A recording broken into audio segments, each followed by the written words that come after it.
বর্তমানে আমি, আপনি বা তুমি, আমরা সবাই জীবন নিয়ে খুবই চিন্তিত। কিন্তু একটাবার কি নিজেকে নিয়ে গভীরভাবে ভেবে দেখেছ? জীবনটা তোমার, চয়েসও তোমার।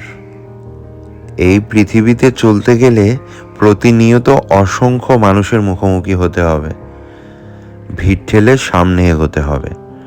নানা রকম কথা কানে আসবে, কিন্তু এই ভিড়ে তুমি যা করো সেটা হলো ইগনোর।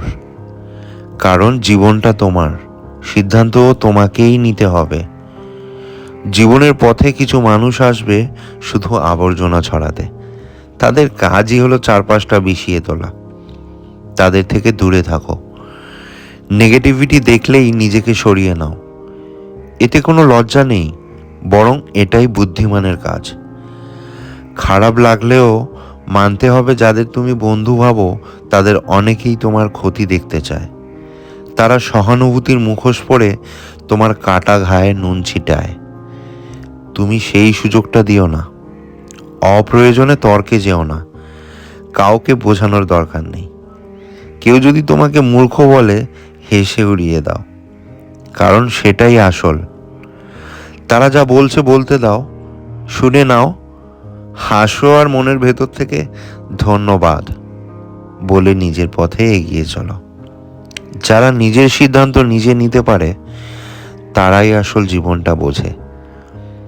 তোমাকে নিয়ে যখন অন্যরা ব্যস্ত থাকবে সমালোচনায়, তখন তুমি একটা ভালো বই পড়ো, প্রিয়জনের সঙ্গে কোথাও ঘুরে আসো, রং তুলি নিয়ে ক্যানভাসে ছবি আঁকো, ঘর গোছাও, গান শোনো, ভালো সিনেমা দেখো, গাছ লাগাও, খেলাধুলো করো, ভালো ভালো ছবি তোলো, ব্যায়াম করো, কিংবা স্রষ্টার উপাসনায় মন দাও। সবচেয়ে জরুরি ব্যাপার হলো তাদের রিয়্যাক্ট করো না। দিন শেষে তুমিই জানো তুমি কে, আর কারা তোমার জীবনে সত্যিকারের গুরুত্ব রাখে। তোমার পরিবার ও প্রকৃত বন্ধুদের নিয়ে একটা নিরাপদ বাউন্ডারি তৈরি করো। তাদের কাছেই নিজেকে উজাড় করে দাও, যাদের সামনে তুমি আয়নার মতো দাঁড়াতে পারো, যাদের সামনে তুমি ঝুঁকতে পারো, কারণ তারাই তোমার মঙ্গল চায়। বাকিদের একপাশে সরিয়ে দাও, তারা শুধুই শব্দ দূষণ। একটা কথা মনে রেখো, জীবনটা অপূর্ব সুন্দর। তুমি যে পৃথিবীতে আছো সেটাও অপূর্ব। পথ চলায় যদি আগাছা, কাঁটা, ঝোপ সামনে আসে, সাইড কাটিয়ে এগিয়ে যাও।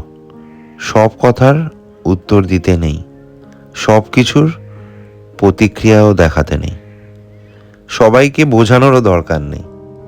এই ছোট্ট ছোট্ট বোধগুলো যদি আয়ত্ত আনতে পারো, তবে হারানোর কিছু থাকবে না। দিন শেষে জয়টা তোমারই হবে।